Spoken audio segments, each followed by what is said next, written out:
Donc, je vous remercie beaucoup de vous être déplacé par ce froid et d'avoir quand même pu venir malgré le déplacement de la conférence en raison de la grève. Et j'espère que cette heure d'échange, enfin cette heure de conférence qui va précéder les échanges, vont au moins vous donner avoir l'impression de dire ça valait la peine de venir dans le froid. En même temps, j'ai un challenge, c'est que parler de l'attachement, qui est quand même une théorie pas très bien connue en France, juste en une heure, a le redoutable risque de soit faire paraître quelque chose de très schématique et que vous disiez quoi ça on le savait, ou c'est vraiment très simple, c'est très comportemental, soit de donner quelques petits aperçus d'une théorie quand même extrêmement complexe, mais où là on risque de se perdre dans des notions que je ne pourrais jamais donner en une heure. Alors j'ai décidé de le présenter comme nous le faisons quand nous recevons en clinique des parents avec leurs jeunes enfants, qui se posent beaucoup de questions sur les besoins de leur enfant, qui se posent beaucoup de questions sur l'interprétation qu'ils doivent faire de leur comportement ou des réponses,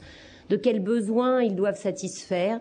Et c'est comme ça que j'ai essayé de vous présenter quelques-uns des aspects de la théorie de l'attachement. Ce que je vais surtout essayer de traiter aujourd'hui, c'est à la lumière, en fait, de tout ce qui était le synopsis des thèmes généraux du cycle de cette année. En quoi la théorie de l'attachement nous aide beaucoup à comprendre comment les bébés peuvent explorer le monde. Et ce sera le concept de base de sécurité. J'essaierai aussi, très schématiquement, mais juste vous donner quelques pistes de comment l'enfant se développe et grandit dans les interactions précoces, nous le savons tous, mais quelles sont particulièrement les caractéristiques des interactions précoces qui répondent à ce que nous allons appeler les besoins d'attachement. Et enfin, j'espère en avoir le temps, sinon on aura dans la discussion, très brièvement, la manière dont on peut considérer que l'attachement et la sécurité ou l'insécurité peuvent jouer un rôle dans la prédiction ou la prévention de comportements plus pathologiques ou en tout cas de risques de comportements pathologiques ultérieurement. Et je me limiterai beaucoup, comme je l'ai mis à la petite enfance, et vraiment dans les premiers mois, première année. Juste un bref historique. La théorie de l'attachement a été initialement conçue et les précurseurs sont Bowlby et Ainsworth et elle a vraiment commencé à être élaborée dans les années 60. Mais le troisième tome de l'œuvre de Bowlby, qui est vraiment l'apothéose de son œuvre, n'est que de 1982. C'est donc une théorie extrêmement récente et dont on dit qu'elle a donné une révolution scientifique dans le domaine de la psychologie pour la fin du XXe siècle, comme l'a été la psychanalyse pour la fin du XIXe siècle et le début du XXe siècle. Et peut-être que mon propos va vous étonner, car en France, cette théorie est très mal connue. Alors qu'elle est en plein développement et que dans le monde entier, elle a révolutionné les pratiques, à la fois dans la petite enfance, mais également dans la conception d'énormes domaines, en particulier de la psychologie adulte, de la psychiatrie adulte, de la psychothérapie, etc. Quel est le focus de la théorie de l'attachement? Alors j'ai essayé en même temps de mettre des photos, parce qu'en fait, si on voulait parler de l'attachement, il faudrait que nous allions tous ensemble dans un square, dans un bus, que nous allions aussi un petit peu au zoo quand même, pour voir combien nous sommes aussi dans le monde du vivant. Et que c'est vrai que parler de l'attachement sans parler de photos, c'est compliqué. Alors quand je reçois mes parents, c'est beaucoup plus simple, parce que j'ai les parents et les enfants, et c'est tellement simple de dire « Regardez là, vous avez vu ce qui s'est passé quand vous avez fait cela, ou vous avez vu à quel moment il a fait cela, ou vous avez vu comment la manière que vous avez de lui répondre a déclenché telle ou telle chaîne de comportement. » Là, ça va être plus difficile. Alors, au fur et à mesure du topo, je vais me chauffer un petit peu. Je pense que je vous donnerai quelques exemples cliniques. Et puis, je vous engagerai tous à penser soit aux enfants que vous avez, soit aux enfants que vous avez eus, que vous gardez, à vos petits-enfants. Enfin, ça dépend de l'âge que vous avez, ça dépend de la profession que vous avez. Mais de revoir un petit peu les enfants que vous avez côtoyés. Et puis peut-être de penser aussi à l'enfant qui a été en vous. Quand on fait le diplôme universitaire de l'attachement, je suis toujours très émue de voir qu'il y a pratiquement à chaque séance du DU quelqu'un qui pleure et qui dit « Ah, je sens des besoins émotionnels auxquels je n'avais jamais pensé de cette sorte-là. Et là, je sens que quelque chose correspond à ce que je vis. » Alors revenons maintenant plus précisément à ce que c'est que l'attachement. L'idée dans l'attachement, c'est de comprendre une des dimensions, et je vais dire un système motivationnel, j'y reviendrai, car a priori, vous n'êtes pas forcément obligé de savoir ce qu'est un système motivationnel. Qu'est-ce qui fait? Quels sont dans les liens émotionnels durables, uniques, importants que crée le bébé avec ses parents? Quelle va être la part de l'attachement? Et quelles vont être les conséquences tout au long du développement? Ça n'est donc pas une théorie générale du développement. Être attaché, c'est une des dimensions du lien parent-bébé. Et ça, c'est très important, car dans l'idée de l'attachement, nous prenons ce mot-là dans un sens très banal. Tout le temps dans la journée, vous dites « je suis très attaché », il est très attaché. Ça veut dire que vous aimez bien quelqu'un, que vous avez un sentiment très fort avec lui. L'attachement, dans la théorie de l'attachement, les besoins de l'attachement du bébé, qui nous verrons sont universels, ça n'est pas du tout ça. C'est une des dimensions de cela. Être attaché, ça va être uniquement cette dimension du lien affectif avec une personne qui fait qu'on recherche d'elle la sécurité ou la proximité en cas de détresse. Le bébé est biologiquement programmé, tous les bébés humains sont biologiquement programmés pour rechercher la proximité d'une personne ou de plusieurs personnes adultes qui sont autour de lui. Un bébé seul n'existe pas, lorsqu'il est en situation de détresse et d'alarme, et ça tout au long de la vie. Et pour vous donner un exemple, je vais vous donner juste cette situation à laquelle vous allez réfléchir. Vous venez d'avoir une mauvaise nouvelle, un événement difficile, ça ne va pas bien. À qui parmi vos proches vous avez envie de vous confier? Je parierais que vous avez en général entre 1 et 3 figures à peu près. Maintenant, je vous dis, vous avez une après-midi de libre, vous pouvez aller faire quelque chose d'agréable avec des gens que vous aimez bien. À qui vous pensez? Eh bien, certaines personnes seront dans les deux groupes, mais certaines ne seront pas dans les deux groupes. Il y a des personnes à qui vous allez vous confier en cas de détresse, dont vous aurez envie d'avoir l'évocation au téléphone quand ça n'ira pas. Passer plus d'une demi-heure avec elles pour s'amuser, non, vraiment. Vous avez des amis avec qui vous adorez passer 3 heures, mais ils ne sont pas là. Bon, c'est dommage, mais ce n'est pas très grave. Est-ce que vous sentez que vous avez bien là un lien différent avec ces personnes? Parce que les besoins satisfaits par ce lien ne sont pas les mêmes, et ceci, c'est une poursuite à l'âge adulte de ce que le bébé va construire dans ces différentes dimensions du lien avec ceux qui l'élèvent. Et le lien d'attachement, c'est la recherche de la proximité en cas de détresse. Alors, je vous ai fait des diagrammes et des petites photos. Quand le bébé est en état d'alarme ou en état de détresse, et vous savez, il n'y a bien que les adultes pour penser qu'être bébé est quelque chose de merveilleux. Il faut avoir jamais vu un bébé. C'est quand même une lutte de tous les instants pour réguler son état physiologique, pour comprendre le monde, pour comprendre qu'il peut avoir peur et ne pas y arriver tout seul. C'est très pénible d'être un bébé. À quel moment le bébé est bien? Quand il dort, pour peu qu'il n'ait pas de colique, et quand il est près ou dans les bras de ceux qui l'élèvent. Dès qu'il y a une détresse, et j'y reviendrai tout à l'heure, son système d'alarme est activé. Et immédiatement, son attachement est activé. C'est-à-dire que c'est automatique, c'est instinctif. Et qu'est-ce qui va se passer? Le bébé va exprimer un répertoire de comportements dont je vais voir le côté de plus en plus large du comportement. Dans nos théories modernes, une pensée est un comportement. C'est un acte biologique, avec une signification psychologique.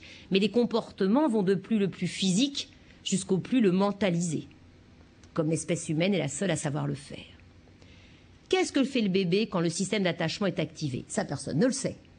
Mais ce que toutes les mamans disent quand elles ont un bébé, pas toutes, beaucoup, disent « pourquoi il pleure ?»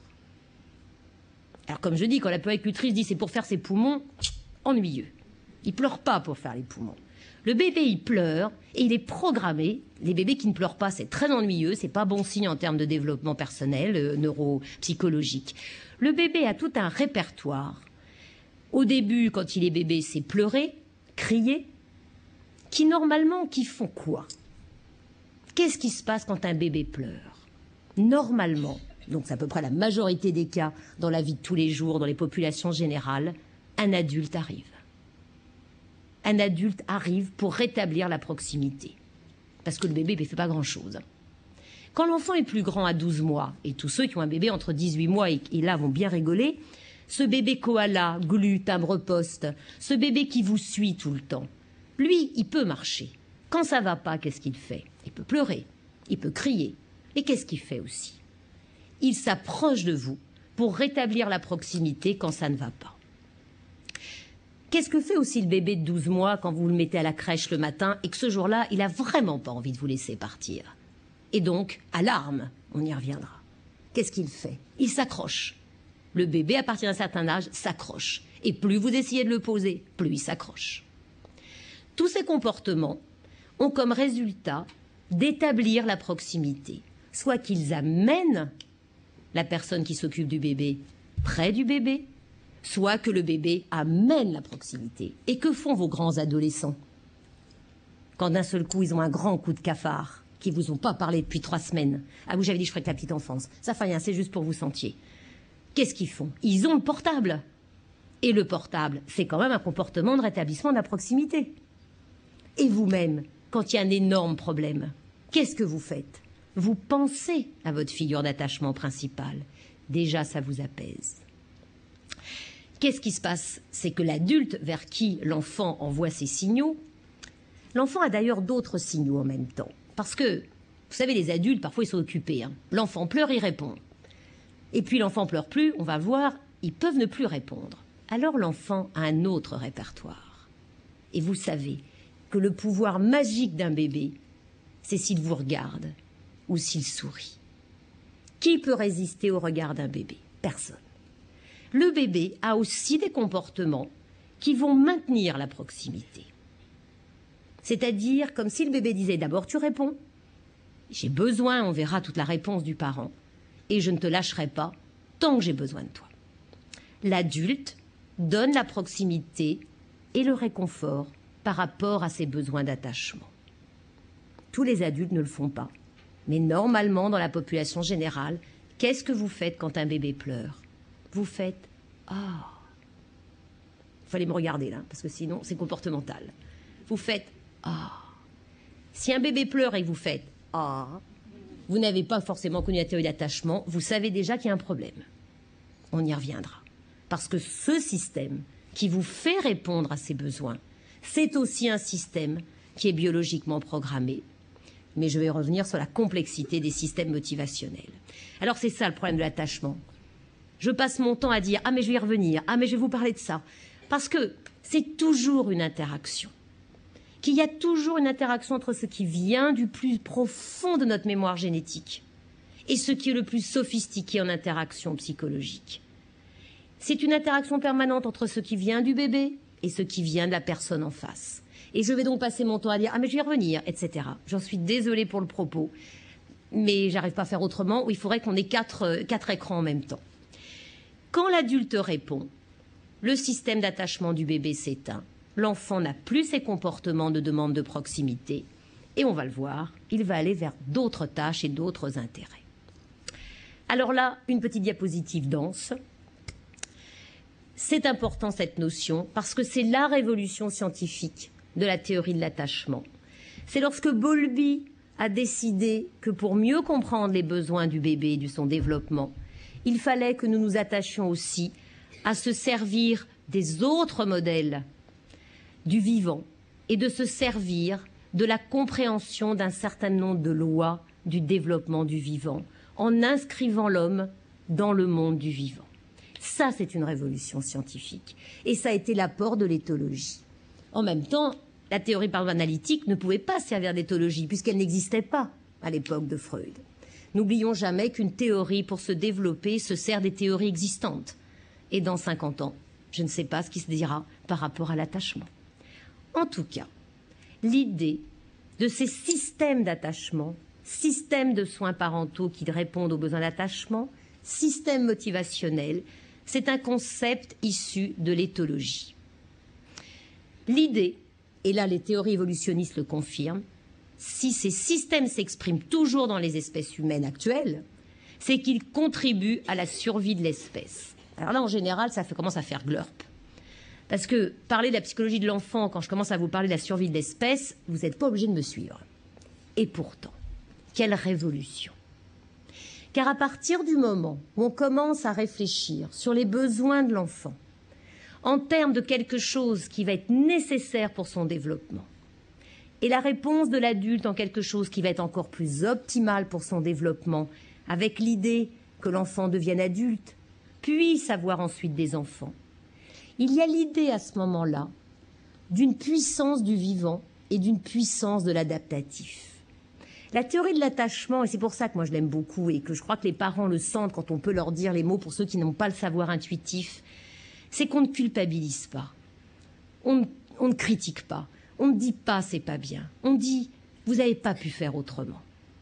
Il y a cette idée fondamentale qu'on ne peut pas ne pas exprimer un besoin qui vient des systèmes motivationnels et que l'environnement va répondre à ces besoins, que la forme de système va être liée à l'environnement, mais qu'on ne peut pas faire autrement que de s'adapter à l'environnement. Et les choix qui seront faits seront probablement les meilleurs qu'avait le bébé à cette époque-là. Et les choix que font le parent et sont peut-être les meilleurs que peut faire le parent par rapport à une idée optimale de s'adapter. Et cette idée-là, elle est clé. Ces concepts sont aussi génétiquement programmés. Et ce n'est pas inintéressant, par exemple dans notre contexte actuel, où nous n'avons peut-être jamais autant parlé des besoins des bébés et des enfants, et où peut-être on n'y a jamais aussi peu répondu. Il n'y a pas, je crois, à notre époque, de manière aussi généralisée, une organisation, je vais être assez dure, aussi délibérée de ne pas donner une continuité relationnelle suffisante qui respecte les rythmes du bébé dans nos sociétés occidentales. Il n'y a pas jamais eu de période où on ait aussi peu soutenu ceux qui sont responsables d'élever les bébés. Et c'est vraiment intéressant de voir ce contraste sociologique avec le contraste sur les connaissances scientifiques et nos mémoires génétiques. Donc ces systèmes motivationnels sont un ensemble de comportements que je vous ai décrits tout à l'heure pour l'attachement, qui sont activés et éteints par des stimuli spécifiques. Ce n'est pas une décision de l'individu, c'est instinctuel. Si je mets devant vous, pour donner l'exemple des soins parentaux, un petit chien loup de 4 mois, vous ferez tous quelque chose comme « Oh !» Si je vous mets le chien loup de 4 ans, vous ferez la majorité d'entre vous quelque chose comme « Ah !» Et vous n'aurez pas réfléchi. C'est instinctif. Ces comportements liés au système visent à obtenir un objectif défini pour chaque système. Alors effectivement, chez l'espèce humaine, ce n'est pas la nidification. Et encore, combien ici, au moment d'accoucher, quand elles ont commencé à avoir vraiment envie de finir définitivement de ranger la chambre et de faire la valise, les grands-mères ont dit « Oh, ma belle, tu ne devrais pas tarder à bientôt accoucher. » C'est intéressant quand même, quelques mémoires comme ça, un petit peu biologiques. On n'aime pas trop ça, hein. En même temps, dans la théorie de l'attachement, on peut passer du plus biologique, ou vous le verrez, au plus psychologique, et où on peut le plus passer à la mentalisation. Car effectivement, ces comportements sont organisés par un système de représentation. Qu'est-ce qui, dans la tête de l'enfant, va se construire au fur et à mesure du développement pour organiser ses comportements, sa manière de se conduire, pour répondre aux objectifs des systèmes activés. Et là, on va faire plutôt l'attachement et l'exploration. Et ce système de représentation est lié à l'histoire de l'interaction entre le sujet et l'environnement. Ça, c'est encore une révolution scientifique, de considérer les besoins de l'enfant. Il n'y a jamais un bébé seul. Un bébé seul n'existe pas, il ne fonctionne pas seul avant au moins 12 mois. Et encore, c'est rudimentaire. Un bébé ne fonctionne qu'en interpersonnel. Ce que le bébé va construire comme représentation du monde, comme stratégie, n'est pas sa propriété seule. C'est le résultat de la réponse de l'environnement à ses besoins et de ce que ça a donné comme signification. Et ça, c'est une idée formidable pour comprendre aussi le poids des interactions et pour aider aussi les parents à répondre aux besoins des bébés. Alors voilà ce qui déclenche l'attachement. Dès le début de la vie et tout au long de la vie, toute situation d'alarme, de détresse, qu'elle soit extérieure à l'enfant, dans son environnement ou intérieur, déclenchera des comportements d'attachement. Et à partir de 9 mois, toute distance supérieure à celle que l'enfant supporte de la figure d'attachement à ce moment-là déclenchera des comportements de recherche de proximité. C'est pour ça qu'à partir de 9-12 mois, les enfants détestent être séparés de ceux qui les élèvent si on ne donne pas des conditions adéquates. Qu'est-ce qui se passe par rapport aux simili d'extinction? Ce que le bébé veut, c'est la... Enfin, il ne sait pas qu'il veut, mais il fait comme s'il voulait, puisqu'il l'exprime de manière automatique. Il veut d'abord la proximité de la figure d'attachement. C'est d'abord une théorie spatiale et physique, la théorie de l'attachement. Mais bien sûr, au fur et à mesure de son développement, il lui suffira d'avoir l'accessibilité, la disponibilité, puis l'évocation. L'objectif interne auquel il va viser, c'est cet état émotionnel très particulier qu'il va ressentir quand l'adulte va répondre à sa détresse. Et c'est un état émotionnel très particulier. Regardez ce petit bébé. La gravité douce de ce petit bébé. Relax, calme, sous contrôle. Et c'est fourni par une figure humaine spécifique. La théorie de l'attachement est une théorie des besoins émotionnels des bébés. Vous les avez vus, ces bébés qui pleurent, qui hurlent, parce qu'ils se sont fait mal dans le square. Maman vient les chercher, ils montent sur les genoux et ils se calment immédiatement. Et la voisine du square dit « Ah, c'était du cinéma !» Non, c'était pas du cinéma. Il était en détresse, il a eu la proximité. À ce moment-là, la douleur cède. Et vous, quand vous avez mal? Très mal. Vous n'avez pas moins mal quand vous êtes totalement à côté de votre figure d'attachement et que celle-ci vous console? Bien sûr, si vous avez quelque chose de très douloureux, ça sera limité, mais juste un petit peu. En tout cas, ce même sentiment que vous avez, par exemple, blessé, vous arrivez à l'hôpital, on s'occupe de vous. Très important, cet état émotionnel. Alors, ces besoins de proximité varient en fonction de l'âge, bien sûr. Plus on est grand, moins on a besoin de cette proximité. Mais ça dépend de l'état de l'enfant et des conditions environnementales. Par exemple, un enfant de 10 mois qui va à la crèche assez facilement, parce qu'il est habitué à sa référente, le jour où il aura 42 fièvre, il n'ira pas à la crèche. Le jour où il perce la dent et que ça ne va pas, ce jour-là, eh bien maman voit qu'il n'arrive pas à se séparer d'elle. Pourquoi? Parce que là, son état d'alarme active son attachement et que ce qu'il pouvait supporter la veille, il ne supportera pas cet éloignement. Et là, c'est important de savoir que ça existe et de répondre à ce besoin. Alors, qui sont ces figures d'attachement? Vous avez remarqué que jamais je ne dis parents. Bien sûr, je pourrais le dire. Je ne dis ni mère ni parents. Pourquoi? Parce que dans la théorie de l'attachement, ce qui va compter, c'est ceux qui élèvent l'enfant dans les premiers mois de la vie pour les figures d'attachement principales. Et de fait, dans nos sociétés occidentales, c'est quand même assez limité.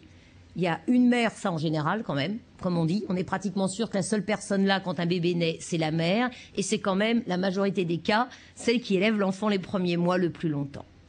Le père et les substituts parentaux des modes de garde, familiaux ou professionnels qui s'occupent du bébé. Et ce que fait le bébé, c'est qu'en fait, il hiérarchise ces figures d'attachement. Il y a celle dont il attend le plus la sécurité, qui va lui en donner le plus. C'est celle qui s'est occupée le plus souvent, le plus durablement pendant les premiers mois de sa vie. Ça ne veut pas dire qu'il l'aime plus. Ça veut juste dire que s'il y a ces 3 figures d'attachement et qu'il y a une alarme, et que les 3 figures sont là, il se dirigera automatiquement vers une seule. C'est probablement lié à l'origine, je reviens tout à l'heure, éthologique de l'attachement qui avait surtout au début l'idée de protection en gardant le contact près des adultes. Un bébé tout seul dans la nature, ça ne survit pas très longtemps. On y reviendra. Et le problème, c'est que s'il y a une alarme et que vous commencez à vous dire « Vers qui je vais aujourd'hui? Papa? Maman? Ma nounou ?» C'est un petit peu ennuyeux comme réaction d'adaptation au danger. Vous avez intérêt à ne pas réfléchir et à flécher. Or, c'est très important, ces idées-là. Combien de papas qui s'occupent beaucoup de leur enfant, mais qui ne s'en sont pas, par exemple, occupés tout autant les premiers mois, ne comprennent pas que leur bébé, dans un cas de détresse, va aller vers la maman et pas vers le papa. Il est capital à ce moment-là d'expliquer Ça n'a rien à voir avec l'amour. Ça a à voir juste avec cette construction du lien d'attachement qui, lorsqu'un bébé est petit, fait qu'il va, en cas de danger, aller vers la maman, si c'est celle-ci la figure d'attachement principale. Mais par contre, si vous êtes avec le papa tout seul, vous une étrangère, et le bébé, là le bébé, s'il a une alarme, il ira vers son papa, pas vers vous. Donc ce sont des éléments très importants, et vous pensez bien comment ça aide aussi pour les décisions de garde alternée, etc., qui peuvent aider des aides à la décision. Chaque figure d'attachement primaire, parce que ce sont les premières du bébé, se construit dans les 9 premiers mois de la vie. Vous vous rendez compte, 9 mois pour construire. C'est pas l'empreinte au sens éthologique des oiseaux. C'est 9 mois pour qu'un bébé construise ce lien privilégié avec ses figures d'attachement. Mais alors là, ce qui va arriver, c'est que chacune de ces figures est irremplaçable, spécifique et non interchangeable. C'est-à-dire que, vous le savez bien, à partir de 9-12 mois, le bébé que vous connaissiez, parce que je sais pas, c'est un petit enfant que vous voyez une fois par mois, qui faisait des grands sourires, parce que les bébés adorent qu'on vienne leur faire des risettes, il a 12 mois, vous l'avez pas vu depuis un mois, vous voyez votre fille et votre gendre qui arrivent, et vous voyez le bébé qui hurle en vous voyant. Dur. Et pourquoi il me faisait un sourire là, moi, il ne me fait plus? Parce qu'un mois pour un bébé, il a tout oublié quand même. Il vous voit. Et là, il est à un âge où lui, il différencie le familier de l'inconnu. Et pour lui, l'inconnu, c'est a priori danger. À ce moment-là, ce qu'il fait, c'est qu'il dit « Ouh, je me réfugie vers ma maman, que je connais bien. » Et puis, il réapprivoise. C'est le petit renard et le petit prince. Hein. On se réapprivoise. Et ensuite, quand il aura 3 ans, même s'il voit tous les mois, ma mamie, il sautera dans les bras, parce que là, ce sera merveilleux. Mais en cas de détresse, si sa maman est là, il ira vers sa maman. Condition de la sécurité, des expériences répétées de réponses adéquates aux besoins d'attachement du bébé, la continuité des personnes, une prévisibilité, cohérence et des séparations limitées en fonction de l'âge de l'enfant sont nécessaires pour que l'enfant constitue des figures d'attachement dans lesquelles il ait confiance et il se sente en sécurité. Alors, dès qu'on parle d'attachement, ou j'ai plutôt parlé de la détresse, on est, pour montrer la complexité de la théorie, obligé de parler du système d'exploration. Quand on parle de l'attachement avec les bébés, on est toujours frappé qu'à la fois le bébé ait besoin d'aide quand les choses ne vont pas bien, mais comme en même temps, dès que ça va bien, le bébé n'a qu'une envie, c'est d'explorer le monde. Le bébé, il n'a pas envie de rester dans les jupes de sa mère, alors ça, aucun intérêt. Le bébé, il veut comprendre comment marche le monde. Et ceux qui font beaucoup de psychologie ont connu les travaux de Piaget qui sont extrêmement passionnants et qui d'ailleurs ont validé des intuitions de Bowlby. Et Bowlby a été très heureux d'avoir vu toutes les théories de Piaget. La curiosité aide l'enfant à apprendre et comprendre son environnement. Et c'est un des systèmes motivationnels capital pour sa survie, car ça développe son sentiment de compétence.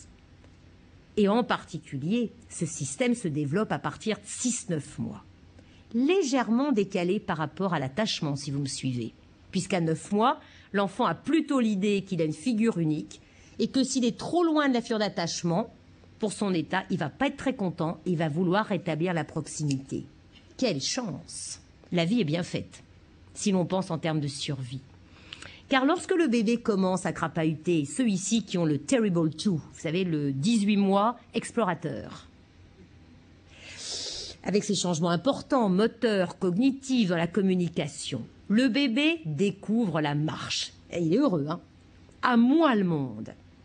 Qu'est-ce qu'il peut faire? Il contrôle la proximité avec la figure d'attachement. Fini le temps où vous pouviez le laisser dans le parc et aller, enfin là vous êtes obligé de le laisser dans le parc, mais vous pouviez faire au moins prendre votre douche une demi-heure. Une demi-heure c'est un peu long quand même. 5 minutes. Fini. Il s'éloigne pour explorer. Hein, je renvoie à tous ceux qui font les joies du jardin, du square, et de garder un enfant de 2 ans. Quelle fatigue, vous préférez tous aller travailler. C'est beaucoup moins fatigant. Il étend son horizon. Mais alors, en même temps, ce bébé qui explore se place en situation de danger, de frustration, d'impuissance. Comment va l'aider l'attachement? Et justement, c'est quand même assez intéressant, car lorsque notre bébé a besoin de cet attachement, imaginez un bébé qui court et qui pourrait supporter une distance extrêmement lointaine de sa figure d'attachement. Et ça, même si vous connaissez rien à l'attachement, vous savez qu'un bébé de 15 mois qui court dans la rue à 50 mètres de ses parents, là vous faites alerte. Oui ou non? C'est pas normal. Le bébé, qui nous verrons a une sécurité d'attachement, est un explorateur prudent, intrépide, mais prudent. Et le bébé, au-delà d'une certaine distance, revient parce qu'il est trop loin de sa figure d'attachement, ce qui a un effet de protection formidable. Car si nous devions radariser nos bébés à partir de 18 mois, comme ils en auraient besoin, vu les dangers dans lesquels ils vont s'exposer, je ne vous dis pas dans quel état nous serions.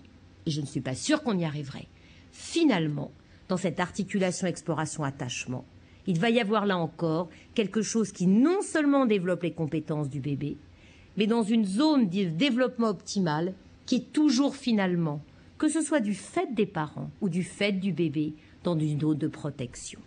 Et effectivement, entre 9 et 12 mois, le bébé constitue le phénomène de base de sécurité avec chacune de ses figures d'attachement.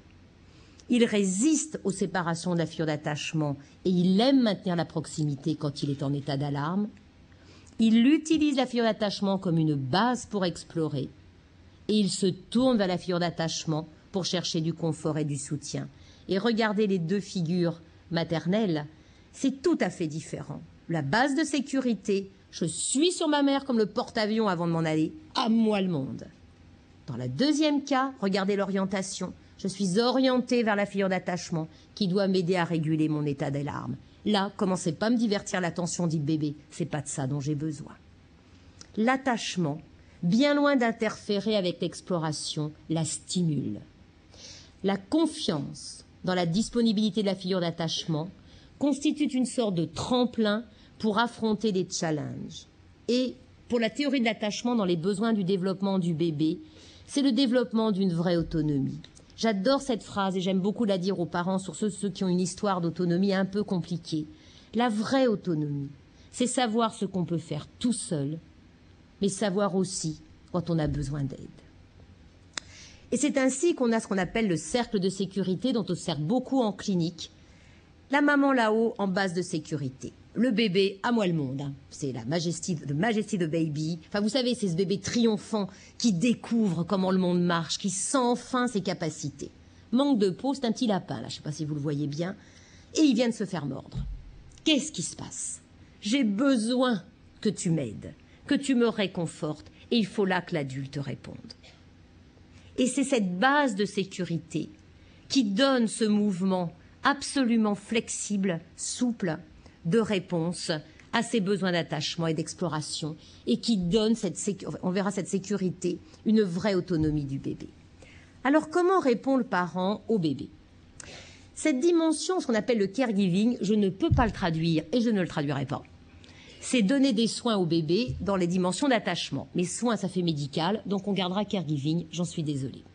Ça n'a pas tout à fait la même chose qu'aimer son enfant. On peut très bien aimer son enfant et ne pas savoir répondre aux besoins d'attachement. C'est la figure parentale qui protège le bébé. Et c'est le bébé qui s'attache aux parents. S'attacher veut dire j'attends la protection de l'adulte. Donner le caregiving, ça veut dire je sais que je dois protéger mon bébé. C'est capital en clinique. C'est capital de répéter aux parents que c'est eux qui doivent protéger le bébé et non pas le bébé. Ce système, je vous l'ai déjà dit, je ne vais pas y insister, est déclenché par toute situation interpersonnelle humaine, mais aussi du monde du vivant, où quelqu'un témoigne d'une vulnérabilité, ou alors est très jeune. Ça alerte les individus sur les besoins des autres. Et le caregiving, c'est répondre à ces besoins d'attachement et d'exploration, par le partage émotionnel, la consolation, le soutien, mais aussi en fournissant des solutions aux problèmes au bébé et en aidant l'enfant, lorsqu'il est plus grand, à trouver ces solutions aux problèmes. Vous voyez, la théorie de l'attachement n'est pas une théorie trop soft, c'est une théorie très dynamique et très stimulante. Le parent peut le faire de manière prévisible et cohérente, de manière adéquate, on va le décrire plus en détail, et s'il s'est trompé, ce qui arrive quand même dans 50% des cas, dans n'importe quelle interaction de parent normal avec son bébé, peut corriger. Oh, je me suis trompée, c'était pas ça qu'il fallait faire. Et il peut le faire, ce qui est capital pour nous tous, même sous conditions de stress. Pensez comment vous êtes dans votre tâche de caregiving, le week-end du dimanche à 11h tranquille, le vendredi soir, jour de grève, en étant rentré de votre journée de travail de 12h. Normalement, là, il y a quelques sourires et rires, car tout le monde se voit en train de faire pas tout à fait le même caregiving. Que fait le parent dans ce caregiving? C'est cette sensibilité à l'attachement et à l'exploration, c'est la capacité du parent à percevoir et à interpréter les signaux du bébé non verbaux, ceux-là c'est les plus difficiles, et verbaux. Combien de parents disent quand il parle ça va mieux, je comprends mieux ce qu'il dit. Le problème c'est qu'avant qu'il parle, il faut quand même attendre 2 ans et demi, 3 ans pour que ce soit un vrai langage qui communique sur les émotions. Qu'est-ce qu'on fait pendant les 3 premières années? Non seulement de percevoir et interpréter de manière adéquate, mais y répondre rapidement, et je répète adéquatement, ça fait vraiment important. Accepter les besoins d'attachement. Ça n'est déjà pas une chose si simple. Tous les parents n'acceptent pas l'idée que leur enfant puisse pleurer ou être triste. Une réponse sensible à la détresse, on va y revenir, et en même temps soutenir tout ce qui est l'exploration. Promouvoir la coopération, essayer d'aider l'enfant à développer des solutions aux problèmes de manière indépendante, avec nous, mais pas nous à sa place, et pas lui tout seul. L'aider à réguler les émotions, l'aider sans intrusion et respecter son timing. Je ne vous dis pas comme c'est le plus difficile. Alors voilà ce que nous faisons tous. Si vous ne le saviez pas, je vous le dis. Le caregiving de tout parent, c'est la prose de Monsieur Jourdain.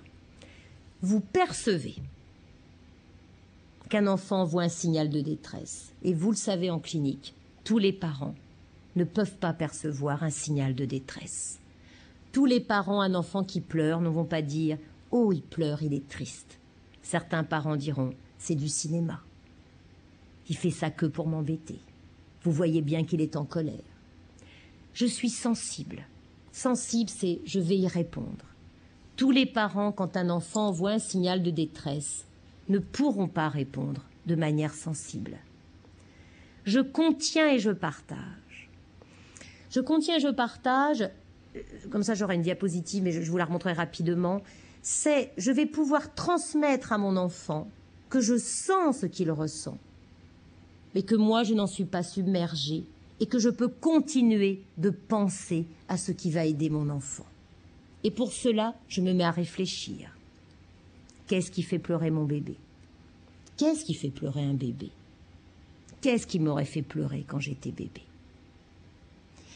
Je communique des stratégies pour surmonter cette détresse. Je répare mes mauvaises interprétations quand je me suis trompée. Et je peux faire tout cela en conditions de stress. Alors, j'ai donné que quelques images pour vous exemples. Je voulais juste donner 2-3 choses, parce que j'aurais pas le temps, vu déjà le temps qui passe. La lecture scientifique du caregiving, juste la perception des signaux et comment vous répondez pour vous montrer ces dimensions. Quand un bébé est gai et heureux, vous répondez en général au bébé avec l'accordage affectif. Quelque chose comme votre bébé fait et vous allez faire waouh, et vous allez avoir exactement, pas du tout le même registre sensoriel, mais vous aurez le même affect de vitalité que décrivait Stern, c'est-à-dire la même intensité, le même timing et la même courbe décroissance et croissance. Mais si votre bébé pleure, par exemple quelque chose comme « Est-ce que je réponds comme ça? Oh, qu'est-ce que t'es triste !» Là, j'ai fait de l'accordage affectif. Je suis exactement dans le même affect de vitalité que le bébé. Et bien, votre réaction a bien montré que vous avez bien compris que ce n'est pas du tout comme ça qu'on répond à un bébé. Non. En fait, automatiquement, si tout va bien pour vous, vous allez répondre par le mirroring. Vous allez répondre comme ça. « Mais qu'est-ce qui se passe, mon petit pépère? Mais t'as l'air tout triste. » Oui ou non? J'espère, hein, parce que sinon je suis mal. Qu'est-ce qu'on fait? Mon visage exprime la gestalt de tristesse. Oh. Ma prosodie est une prosodie de tristesse. Mais qu'est-ce que t'as l'air triste? Mais sans m'en rendre compte, j'ai maximisé, ralenti le rythme. Et ça change tout. Je vais vous le faire pour la colère. Un bébé est en colère. Ah, ça suffit! Ça, c'est de l'accordage. C'est moyen. Si par contre, vous le faites en mirroring, vous allez faire quelque chose comme « Oh, bah, qu'est-ce que t'as pas l'air content ?» Et là, je vous fais pas peur. Oui ou non? Voilà, par exemple, des dimensions particulièrement étudiées dans la théorie de l'attachement qui montrent comment un parent, dans cette interaction, va déjà envoyer une expérience différente. Et cette expérience a été parfaitement étudiée.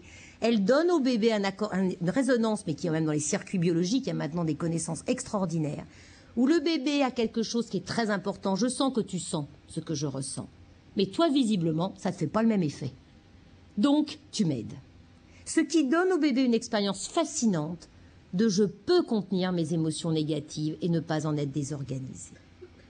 Et rappelez-vous aussi, c'est une autre image, parce que j'adore cela, le parent réfléchit à ce qui peut se passer dans la tête du bébé. L'espèce humaine est la seule espèce où nous ne répondons pas au comportement, mais nous répondons aux intentions du comportement. C'est la mentalisation, c'est notre spécificité. Le parent transmet à l'enfant et entraîne le développement de ses capacités de mentalisation. Quand on va répondre aux émotionnels du bébé, nous allons passer notre temps à en fait l'entraîner à réaliser que les émotions sont des signaux de communication, que son comportement correspond à des intentions, à des états mentaux, à des états émotionnels particuliers et que nous pouvons les partager. C'est la spécificité de l'espèce humaine. Mais qu'est-ce que tu as l'air triste, mon petit bonhomme? Ça, c'est de la mentalisation. Des parents ne peuvent pas faire cela. Il y a des parents qui sont avec leur bébé et qui sont incapables d'imaginer les états mentaux. Enfin, avouez que si je passais mon temps à faire « Oh, mais qu'est-ce que tu as l'air triste, mon petit bébé !»« Oh, mais qu'est-ce que tu as l'air triste, mon petit bébé !»« Oh, mais qu'est-ce que tu as l'air triste, mon petit bébé !» Excusez-moi de caricaturer, mais c'est pour vous sentiez. Là, vous commenceriez à dire « Ok, ça y est, on a compris. » Mais avouez qu'à la place du bébé, vous diriez « D'accord, enfin bon, ça va. Ok. Et maintenant, qu'est-ce que je fais ?» Parce que, et j'y reviendrai, mais comme ça, si j'arrive un peu plus vite, le bébé tout seul ne peut pas réguler ses émotions négatives. Qu'est-ce que fait le parent quand tout va bien? Eh bien, en même temps, il fait quelque chose comme « Oh, bah qu'est-ce que t'as l'air triste, mon petit pépère, hein? Ben oui, et maman qui est partie sans te regarder, et toi qui t'es senti tout seul, oh là là là là, et la vilaine maman, et qu'est-ce qu'on va faire pour que ça aille mieux? Eh ben, on regarde ça, etc., etc. » Vous en avez pour une demi-heure. Je ne vous dis pas la richesse interactive. Qu'est-ce que vous avez fait? Vous avez en même temps amené à l'enfant toute une série de solutions à son problème, c'est-à-dire une expérience extraordinaire à l'enfant qui est, quand tu es en situation d'alarme, 1, tu n'es pas seul. 2, je comprends ce que tu ressens, même si moi je ne le ressens pas à ce moment-là. 3, je vais t'aider à trouver une solution. Et ensuite, l'enfant, rappelez-vous l'état de sécurité, retrouve le contrôle. Et si le parent s'est trompé, il dit « Oh, mais je me suis trompé, maman a crié trop fort. Et la maman t'a fait peur. Oh, mon pauvre petit pépère. » Et l'enfant expérimente quelque chose de fascinant qui est « J'ai un impact sur l'autre. L'autre en prend conscience. Je vois aussi ce qui marche ou ce qui ne se marche pas. Et je peux en tirer une expérience d'intégration. » Alors en même temps, pour le parent, il y a beaucoup de facteurs qui jouent. C'est toute la transmission transgénérationnelle de l'attachement. Pour répondre, comme je vous l'ai fait, d'ailleurs vous deviez être fatigué déjà rien qu'à m'entendre, vous imaginez bien que s'il y a plein de stress contextuel, que vous avez plein de problèmes avec votre partenaire, que vous avez plein d'autres personnes dont il faut que vous vous occupiez, que vous avez votre propre système d'attachement qui est activé, vous, parents, parce qu'il y a une situation difficile à gérer, ou parce qu'il y a quelques fantômes dans la chambre d'enfant, alors vous risquez que ce caregiving ne puisse pas être opérationnel. Je ne peux pas en dire plus, mais c'est une voie extraordinaire pour la clinique et pour le travail avec les parents. La théorie de l'attachement, c'est s'étudier chez les bébés et chez les jeunes enfants tout ce domaine des émotions négatives. C'est le champ de la théorie de l'attachement. Tristesse, peur, colère. Ces émotions basiques Les bébés ont besoin des adultes pour apprendre à réguler ces émotions négatives. Les bébés tout seuls n'y arrivent pas au-delà d'une certaine intensité. La régulation des émotions négatives n'est pas la propriété du bébé. Elle est liée à l'interaction. Et grâce à cela, elles restent une source de communication et elles sont intégrées au bébé. Si je vous interroge, c'est quoi le plus facile pour vous? Quand vous êtes content et de le dire à ceux que vous aimez ou quand vous n'êtes pas content? C'est quoi le plus facile pour vous?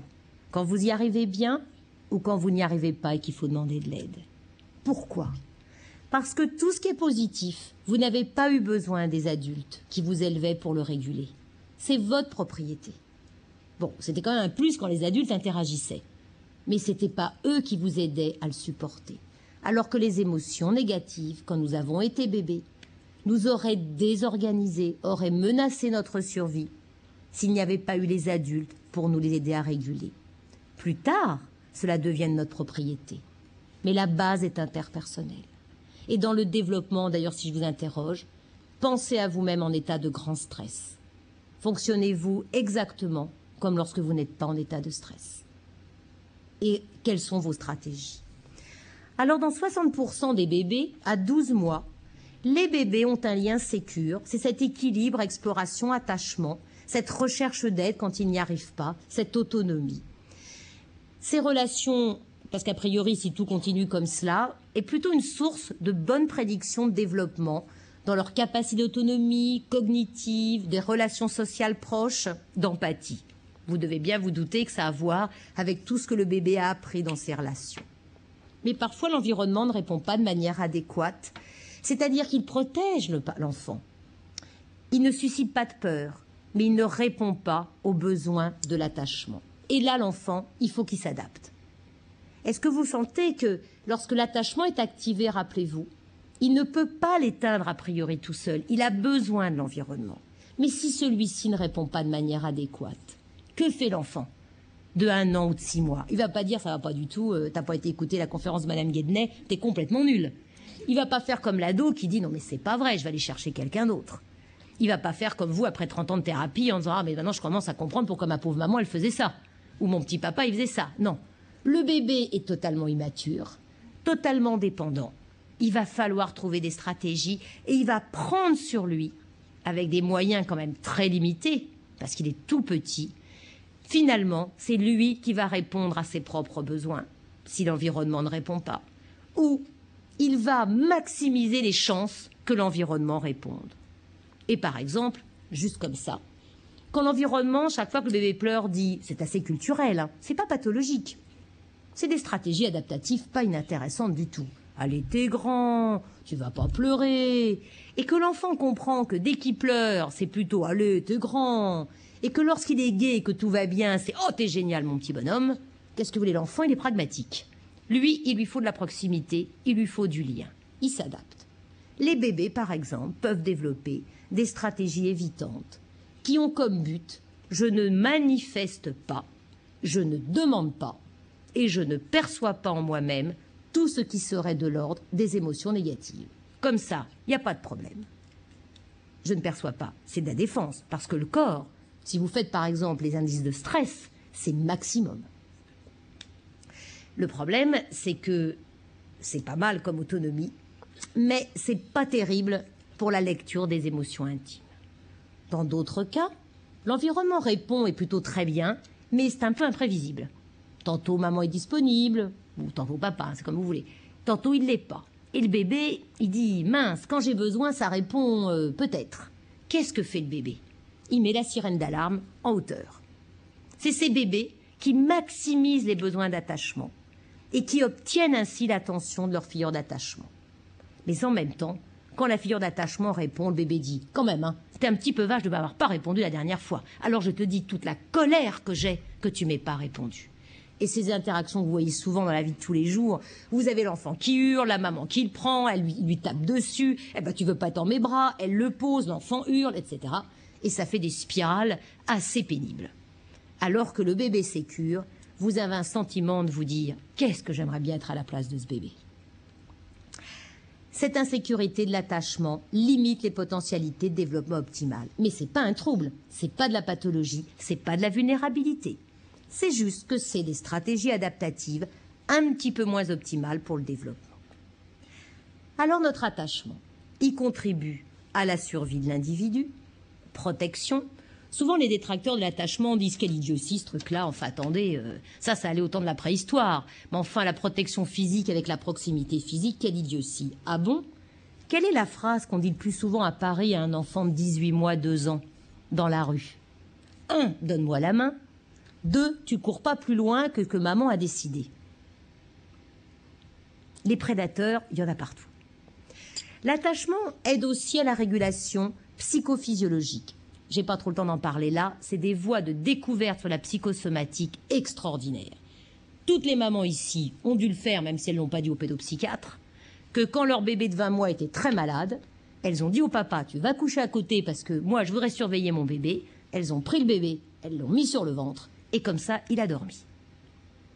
Et le lendemain, elles lui ont dit, maintenant, t'es plus malade, mon petit pépère, tu retournes dans ton lit.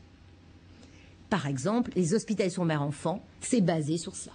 Un enfant en proximité de sa maman a une régulation du stress de bien meilleure qualité. C'est le socle de développement de l'intersubjectivité, de la mentalisation. L'attachement contribue au meilleur mode d'emploi des relations sociales et de l'empathie, ce qui est quand même une clé de voûte pour réussir nos relations avec les autres. Et enfin, dans cette base de sécurité, il y a quelque chose de l'ordre d'un tremplin pour affronter les challenges et les crises et la base pour négocier les conflits. Il y a une grande idée de la sécurité de l'attachement, c'est que cette sécurité de savoir ce qu'on peut faire soi-même, de la confiance dans l'autre, nous aide beaucoup à partir de 3 ans à négocier tous les problèmes d'autorité et de conflit. Mais là, je dépasse la petite enfance, ça sera pour une autre fois. Alors, quelles sont ces représentations? Puisque je vous ai dit quand même, il y avait un modèle qui organisait les comportements. En fait, le bébé, très progressivement, mais il y a déjà des rudiments à 1 an, encore plus sophistiqués à 3 ans. Et alors là, si je vous demandais vos modèles d'attachement, j'en aurais pour une demi-heure d'exploration. Nous avons tous construit, et le bébé construit, dès l'âge de 1 an, un modèle des autres et de soi en situation de détresse. Est-ce que vous sentez que si chaque fois que le bébé a eu besoin d'aide, on lui a répondu, et on lui a répondu d'une manière où il se sente compris et en même temps stimulé dans l'autonomie, il va développer plusieurs certitudes. La confiance dans l'autre en cas de problème. Le sentiment de valeur personnelle au regard de l'autre, même en situation de détresse. Et le sentiment qu'on a une action sur l'autre. Juste pour que vous figuriez, est-ce que vous avez une bonne estime de vous?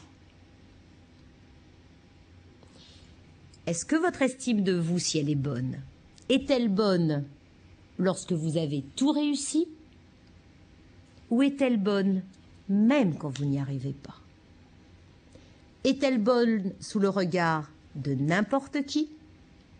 Ou n'est-elle bonne que sous certains regards? Ces questions-là et la manière dont vous allez y répondre ont probablement à voir avec votre histoire d'attachement et tout ce que vous avez pu construire depuis votre petite enfance.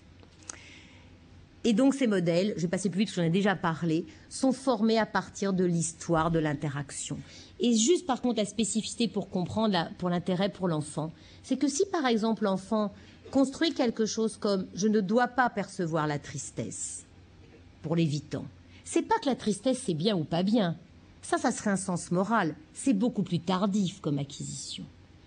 Si la tristesse est exclue de sa perception en termes de « je m'autorise », c'est car la réaction de l'autre a mis l'enfant dans une telle situation qu'il n'a comme stratégie possible que de dire « ça n'existe pas ».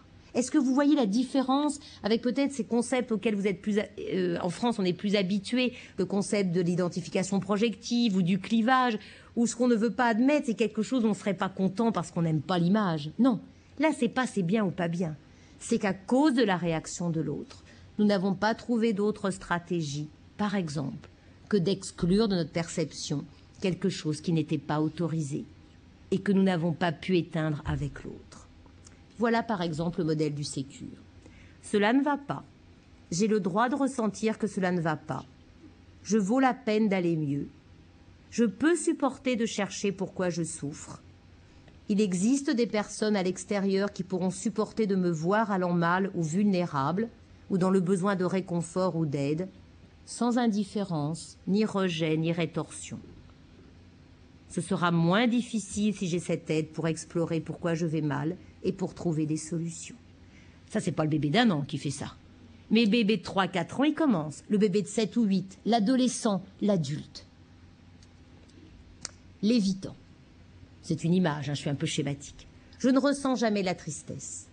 Je cherche à me débrouiller par moi-même car je ne peux pas compter sur l'autre.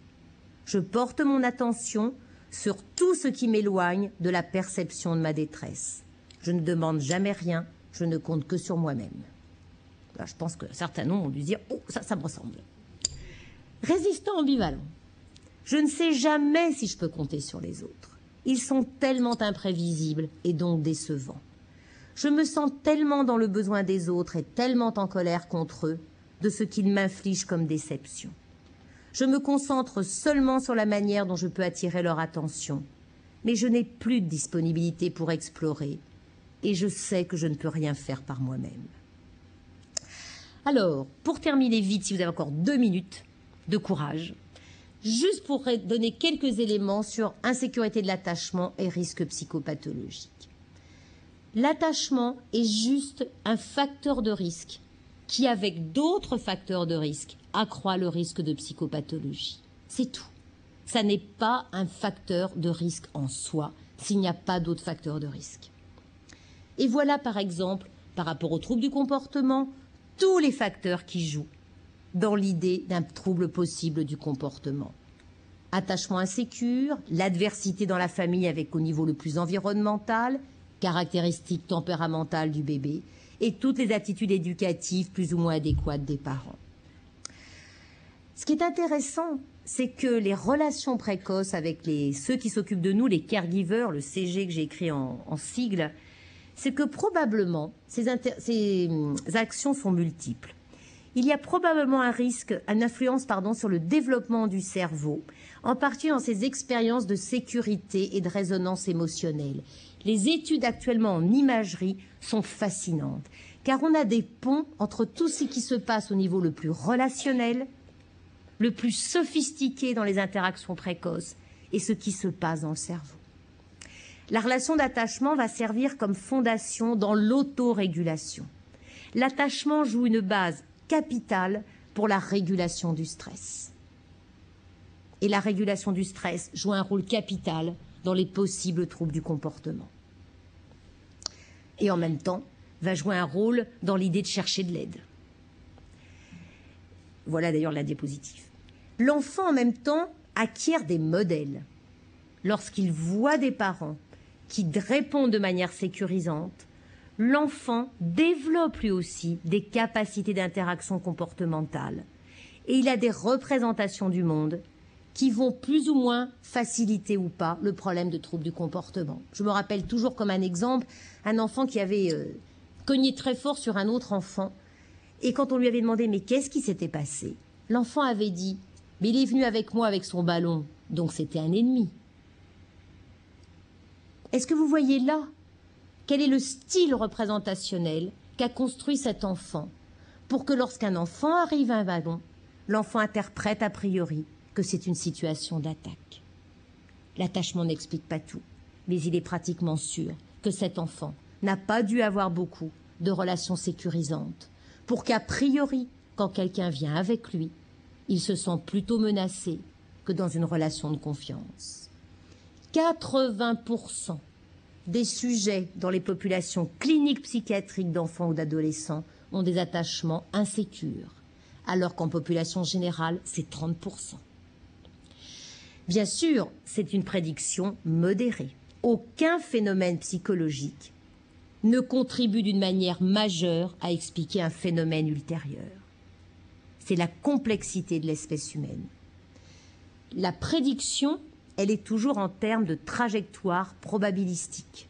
Si vous avez un attachement insécure et d'autres facteurs de risque, vous avez beaucoup plus de risques d'avoir des troubles du comportement, par exemple, ou un problème psy, mais en termes de groupe. Cette prédiction n'est pas individuelle. Personne dans l'état actuel des connaissances ne peut prédire pour un enfant ce que sera sa trajectoire future. Et si un attachement sécure est un facteur de prédiction de plus de potentialité, personne ne peut garantir que pour cet enfant-là, la vie sera toujours une vie plus facile tout au long de la vie. Cette idée de l'attachement est donc à considérer non seulement en termes d'interaction comme un modèle extraordinaire pour comprendre certaines dimensions des interactions, mais aussi, et c'est là où je vais conclure, comme aussi à comprendre comme des facteurs de risque qui permettent d'agir vite, tôt, parce qu'on peut modifier les interactions parents-enfants quand c'est très précoce, beaucoup plus facilement que de jouer sur le tempérament, sur le gène, sur l'adversité, sur le ghetto où le parent vit, etc. Et donc, ce n'est pas en termes de fatalité, l'attachement n'est pas prédictif, mais en termes de attention, en termes de signal d'alarme, ou au contraire de facteurs de protection. Et je mettais lutter contre l'angélisme ou le laisser-faire.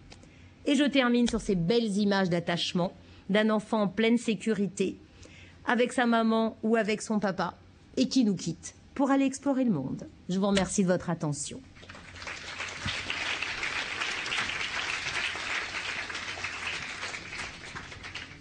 Merci beaucoup, Nicole Guednet. Si vous avez vous voulez faire des interventions, si vous avez des questions, voilà, Madame lève le...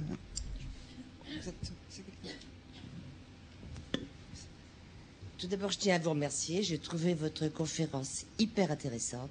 Merci beaucoup. Bon, je fais rarement de compliments. Mais je voudrais savoir quels sont les rapports de la théorie de l'attachement avec tout ce que j'ai pu lire sur Françoise Dolto. Apparemment, ça me paraît pas... Si, mais c'est pas... Ça devient... Enfin, j'ai fait exprès de faire référence à la psychanalyse. Comme j'avais qu'une heure, je me suis dit, si... Vous soulevez un problème passionnant et très français. Puisque Françoise Dolto, elle est surtout connue en France. Tous les pédopsychiatres de l'époque de Françoise Dolto et après la Deuxième Guerre mondiale, qui ont contribué à faire naître cette idée que le bébé était une personne, étaient tous des psychanalystes, parce qu'à l'époque, c'est la seule théorie qui travaillait sur la notion d'espace psychique, d'inconscient, et les pédopsychiatres, qui étaient psychanalystes, ont tous compris l'importance de l'interaction. Quand je vous ai dit, je ne pouvais pas parce que j'avais qu'une heure, le nombre de concepts dans lesquels j'ai parlé, vous avez dit, bah Winnicott le disait. La question, c'est que ce que Françoise Dolto, par exemple, sentait, ce que tous les psychanalystes du bébé et de l'enfant très jeune ont senti, Bion, Winnicott, etc., était avec les outils de l'époque. Et ce sont tous les cliniciens, les bons cliniciens, perçoivent les mêmes choses.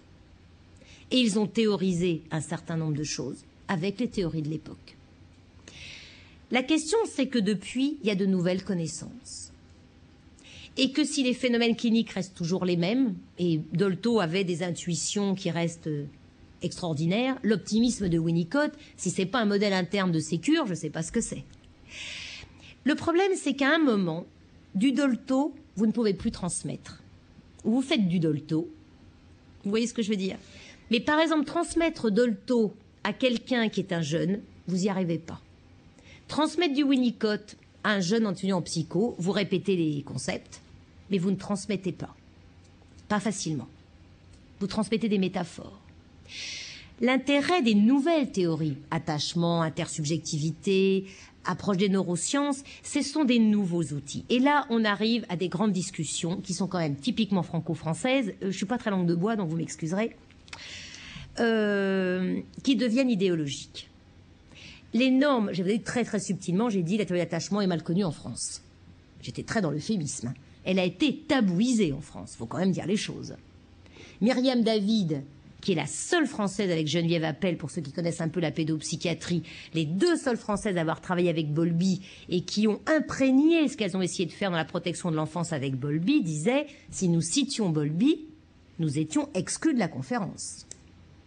Il y a quelque chose de typiquement dans notre pays qui est que les idées comptent plus que l'intérêt, je vais dire, en termes de pragmatisme ou en termes de... Si une théorie explique mieux, c'est pas qu'elle est en train de disqualifier un autre, c'est que ça n'existait pas à l'époque. Ayant moi-même une formation analytique large comme n'importe qui de ma génération, ça me suis très à l'aise. Comme je dis, la psychanalyse a découvert 2 choses extraordinaires qui suffisent à justifier l'importance capitale qu'elle a eue dans le monde scientifique et le monde de l'enfance. 1, l'inconscient existe. 2, notre enfance joue dans notre futur. Mais elle était basée sur un certain nombre de théories de l'époque. Et elle a été basée depuis l'étude de l'adulte, et qui n'allait pas très bien, en remontant sur le bébé, ce qui en termes scientifiques est moyen. Les nouvelles théories sont parties plutôt des gens qui allaient, enfin la population générale, et de partir du développement précoce pour aller comprendre, en inférer ce qui pouvait être négatif. Si je vous dis par exemple que les nouvelles théories actuelles du développement des neurosciences, et je vous recommande d'ailleurs le livre de Cyrulnik qui est merveilleux sur De chair et d'âme, où il montre bien cette notion justement de pont, mais pas d'analogie, on ne peut pas faire d'analogie. Cette idée que si l'inconscient, vous le remplacez avec de nouvelles découvertes sur la mémoire procédurale, par exemple, ce que nous avons comme souvenir entre 0 et 2 ans, nous ne pouvons pas l'évoquer, mais ça n'est jamais effacé. Et en conditions de stress, nous retrouverons le fonctionnement le plus ancien. Si nous remplaçons l'enfant dans l'adulte, le passé dans l'adulte par qu'est-ce qu'on savait de l'enfant au XIXe siècle, qu'est-ce qu'on sait de l'enfant maintenant, forcément il y a des choses qui vont bouger. Et l'apport de la théorie, mais d'ailleurs c'est pas que la théorie d'attachement, c'est toutes les théories actuelles. Il y a toujours une histoire dans la science. La psychanalyse, c'était se centrer sur l'individu. Il y a une vie psychique complexe. Depuis la Deuxième Guerre mondiale, toutes les découvertes, ça a été quels sont les processus interpersonnels, cybernétiques, systémiques, neurosciences, etc. Donc, effectivement, certaines intuitions de Dolto sont toujours d'actualité et vous les revisitez, enfin là c'est très schématique ce que j'ai dit, et il n'y aura aucun problème. Mais c'est plus facile à transmettre. Et puis d'autres intuitions ne seront peut-être pas adéquates. La censure de l'amante, par exemple, je ne suis pas sûre que ce soit la censure de l'amante, pour ceux qui connaissent, c'est le père est le séparateur et il est très important que très précocement il dise à sa femme que la vie sexuelle continue et qu'il faut qu'elle laisse le petit. Ça, si vous voulez, ça la théorie de l'attachement dit oui d'accord, mais enfin peut-être pas les premiers mois. Parce que le bébé a besoin d'une réponse, et d'ailleurs c'est pas forcément exclusif les deux, mais si à un moment le bébé a besoin, c'est lui qui passe en priorité. Donc vous voyez, à un moment, enfin j'ai peut-être répondu à moitié à votre question, mais vous avez soulevé ce sujet polémique et j'ai essayé d'éviter. Est-ce qu'il y a une autre question, intervention? Oui. Attendez, je vous passe un micro. Oui, bonsoir. Merci pour votre exposé. Comment peut-on imaginer que cette théorie soit une théorie innée, intégrée dans le génome, ou en tout cas biologiquement intégrée, et qu'il soit ensuite aussi difficile à la mettre en application quand on est adulte vis-à-vis de nos parents, comme si nous l'avions complètement ensuite oublié? Si c'était totalement intégré, il serait facile d'avoir cette relation d'attachement entre parents et enfants. Or, il est particulièrement difficile de la mettre en application. Alors, je ne suis pas tout à fait sûre d'avoir compris votre question. Vous me dites si j'aurais... Si c'était inné, excusez-moi, ce serait naturel, ça a permis la survie de l'espèce. Donc c'est quelque chose qui serait extrêmement naturel, puisque ça a permis la survie de l'espèce. Oui. Or, dans la pratique, les relations entre enfants, parents, dans cette théorie, très difficile à mettre en application. Pourquoi? Parce que nous avons beaucoup de problèmes par rapport à nos enfants, à comprendre justement cet attachement. On est souvent... sinon, votre exposé n'aurait pas lieu d'être s'il était extrêmement facile d'avoir un attachement et une compréhension de cette théorie vis-à-vis de nos enfants. Alors, c'est toujours le problème un peu des exposés trop brefs qui sont schématiques. Ce qui est programmé, c'est les signaux du bébé de réclamer la proximité. Oui, mais l'adulte ne les comprend plus ou a des difficultés à les comprendre. Parce que... Voilà, excusez-moi, je n'avais pas compris votre question exactement. C'est parce que là, ce que vous êtes en train d'évoquer, c'est la question du transgénérationnel. Mais, je vais vous renvoyer votre question. C'est pas tout le monde qui est intéressé par l'attachement. La grande question, c'est qu'en fait, si vous faites des populations générales, dans 90% des populations générales, les réponses sont tout à fait de l'ordre, soit réponses qui favorisent l'attachement sécure, soit évitant et ambivalent résistant, qui sont des stratégies très adaptatives. 90% des parents ont le savoir inné suffisant pour répondre. Alors peut-être que comme mon propos était un peu schématique, ça donne une idée tellement idéale de la réponse aux parents. N'oubliez pas que j'ai dit dans 50% des cas, on se trompe. Oui. Qui vont répondre aux enfants. En même temps, votre question pose une idée tout à fait capitale, et ça, c'est encore le point qu'on n'est pas encore, on ne peut pas répondre. C'est finalement quelle est la marge de manœuvre qui fait qu'on est dans une réponse vraiment inadéquate, qui va entraîner vraiment des problèmes d'attachement, et puis la réponse suffisamment adéquate pour que ça aille bien et qui n'est peut-être pas aussi idéal que ce que j'ai décrit quand on décrit toutes les dimensions. D'ailleurs, 20% des enfants dans les orphelinats roumains font des attachements sécures. Ce qui est possible, et je vous remercie de votre question au début, parce que je ne l'avais pas comprise, donc c'est pour ça que je n'arrivais pas à répondre.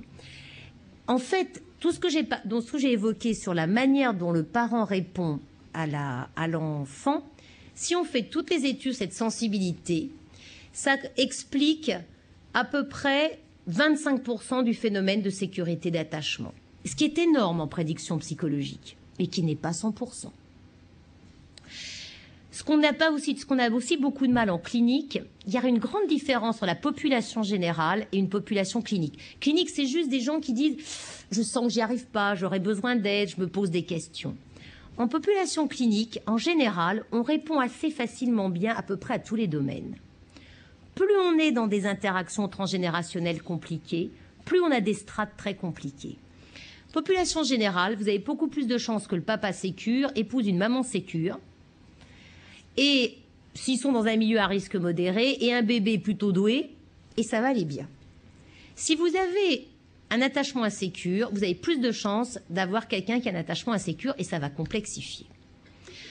En même temps, dans le transgénérationnel, il est assez frappant que des parents qui ont eu des histoires d'attachement avec leurs parents terribles arrivent à protéger leur enfant de cette transmission. Et d'autres n'y arrivent pas.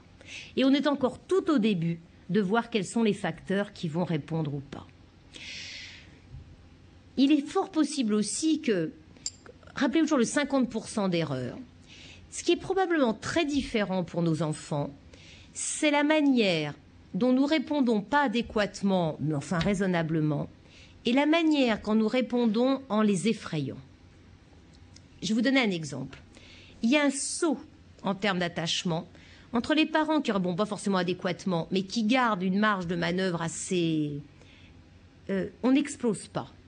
Et puis ceux qui vont faire des choses qui effraient l'enfant d'une manière incompréhensible et qui ne corrigent pas après. Beaucoup de parents le font, mais en même temps, dans la population générale, c'est 10%. En clinique, c'est 80%. Quand nous avons une histoire transgénérationnelle difficile, mais tous les parents n'ont pas une histoire transgénérationnelle difficile. Et c'est très intéressant quand on fait une recherche en population générale et qu'on compare avec les parents qu'on voit en clinique. Les parents que je vois en clinique pédopsychiatrique, ils ont tous une histoire compliquée avec leurs parents, dont ils font des choses très différentes. Soit qu'ils en fassent quelque chose qui est « je ne répondrai jamais à mon bébé, comme moi on m'a répondu ». Soit qu'ils disent « eh ben on m'a répondu comme ça, il n'y a pas de problème, et alors ? Pourquoi est-ce que je changerais ?» Soit qu'ils disent « je voudrais tellement transmettre autre chose à mes enfants, mais je n'y arrive pas ». 90% en population générale des enfants ont un attachement adaptatif ou sécure. Ça va bien avec la survie de l'espèce. L'idée non plus, c'est pas que vous avez un attachement désorganisé, ça ne va pas marcher. Hein. Mais par exemple, d'ailleurs Spitz l'avait très bien dit hein, quand il avait fait l'enfant avec les hospitalismes, des enfants dans les orphelinats roumains. C'est sûr qu'il faut quand même... On a l'impression que l'enfant, il ne lui faut pas beaucoup de choses pour développer un attachement. L'enfant ne peut pas ne pas s'attacher. Il ne lui faut pas grand-chose. Dans les orphelinats roumains, il suffit peut-être qu'il y ait une nurse qui vienne 5 minutes par jour avec juste un petit sourire. Et l'enfant va peut-être se servir de ça, pas pour faire un attachement sécure, hein, mais pour garder quelque chose. Et puis il y en a qui n'ont pas d'attachement du tout. Dans les orphelinats roumains, dans les adoptions internationales, vous en voyez beaucoup. Je dis roumains, mais chinois, ce que vous voulez. Des internats de très mauvaise qualité. ces enfants-là ont un très mauvais développement, en termes même de survie physique, en termes de relations des modes d'emploi, des relations sociales. Ils ont plus de risques de ne pas arriver à l'âge adulte, et leur développement est catastrophique. Donc bien sûr, vous avez raison de souligner que mon article est complètement résumé, mais l'idée c'est plus un bébé a un besoin inné d'attachement. Et normalement, dans la très grande majorité des cas, le parent répond d'une manière suffisamment adéquate, et là vous entendez Winnicott, pour que le bébé construise ce sentiment de sécurité. Par contre, en population clinique, quand il y a des traumatismes de l'attachement, oui, là il y a des vulnérabilités, qui sont d'ailleurs pas en termes de mort immédiate, hein. Mais par exemple, il y a des études qui ont montré que vous avez de moins bons choix par rapport au choix de votre partenaire, vous avez de moins bonnes capacités d'arriver à mieux transmettre à vos bébés les meilleures compétences, en termes de groupe, pas d'individu. Est-ce qu'il y a une autre question? Oui. Bonsoir. En début d'exposé, vous avez parlé de contraste qu'il existerait entre le système sociologique actuel et le savoir instinctif et scientifique qu'on arrive à acquérir aujourd'hui. Est-ce que vous pouvez préciser un peu de quoi il s'agit? On m'a demandé il y a 2 mois de faire un topo et on l'avait intitulé Contexte sociologique actuel et besoin d'attachement du bébé, une équation impossible à résoudre. Je suis très féministe, hein. Je précise tout de suite. Non, parce que la théorie de l'attachement a par exemple été, attaquée avec une violence par le milieu féministe américain qui est incroyable. Parce que tout de suite, quand même, c'est ce problème-là. Il y a quand même l'idée, là, tous les scientifiques qui s'occupent du développement du bébé disent le bébé a besoin de relations continues, durables, avec que quelques personnes. Pas forcément la mère, mais avec quelques personnes. Et ce serait quand même adéquat pour son développement que pendant les premiers mois de sa vie, et idéalement 1 an, pourquoi croyez-vous que nos collègues d'Europe du Nord ont des congés de maternité d'1 an, qui sont quand même en général très en avance dans la protection de l'enfant, pour qu'il ait le temps de constituer ces figures d'attachement très très spécifiques. Et ensuite, on fait le relais sur d'autres modes de garde. S'il y a besoin, en particulier pour la reprise du travail, de celui qui a élevé l'enfant. Oui, je suis neutre, hein. Je n'ai pas dit la maman ni le papa. Bon, en même temps, je suis désolée pour les féministes purs et durs, mais enfin, les mères sont quand même plus biologiquement équipées pour savoir s'occuper du bébé au début, et les bébés sont biologiquement plus équipés pour, très préférentiellement, reconnaître encore plus vite la familiarité de leur maman. Je suis désolée, c'est comme ça. Et tout ça, c'est aussi parce que la mère est la seule qui est là à la naissance. Donc, vaut mieux... Non, mais c'est bête, hein. Mais c'est vrai que la première fois que j'ai lu ça, je me suis mis à rigoler en disant, mais c'est vrai que c'est une évidence. Alors, je digresse, hein. Le problème, moi, je ne sais pas comment vous êtes en ce moment, je suis terrifiée par le problème actuel qui se pose pour les crèches par rapport aux politiques actuelles en termes de restriction de moyens et, par exemple, même que les conséquences des 35 heures. Moi, je suis terrifiée avec les congés de maternité si brefs. Combien de mamans voudraient avoir le choix de pouvoir aller aussi longtemps qu'elles voudraient pour élever leur bébé? Parfois, c'est 4 mois, 6 mois, 9 mois, mais pas 2 mois et demi. Qu'on laisse pouvoir laisser le choix. Est-ce qu'on pense?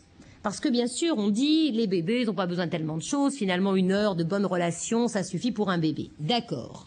OK. Et là, je suis d'accord avec vous, hein, c'est vrai, il n'y a peut-être pas besoin de plus qu'1 heure par jour. C'est juste que, quand la phrase la plus fréquente que nous disons actuellement à nos enfants dans nos sociétés occidentales, où nous sommes 80% de couples, où les 2 travaillons, la phrase la plus fréquente que nous disons à nos enfants, c'est « dépêche-toi ». Or, tous les psychologues du développement, et là c'est pas que les attachmentistes, disent « pendant les premiers mois, il faut respecter le rythme du bébé ». C'est le bébé qui tient la danse des interactions et des rythmes, et on doit le suivre, en tout cas respecter ses rythmes. Donc, enfin, parce que je pense que si un jour il y a un combat politique que je mènerai, c'est le combat pour qu'on laisse au moins aux parents cette possibilité d'élever les enfants et que si, ils souhaitent déléguer, les conditions d'accueil des enfants soient extrêmement favorables. On est quand même actuellement même dans les meilleures crèches du monde, et on a beau dire qu'en France, on est dans un des meilleurs pays, d'accord, mais j'avais donné cette phrase-là. Une maman a des triplés. Qu'est-ce que tout le monde pense ici?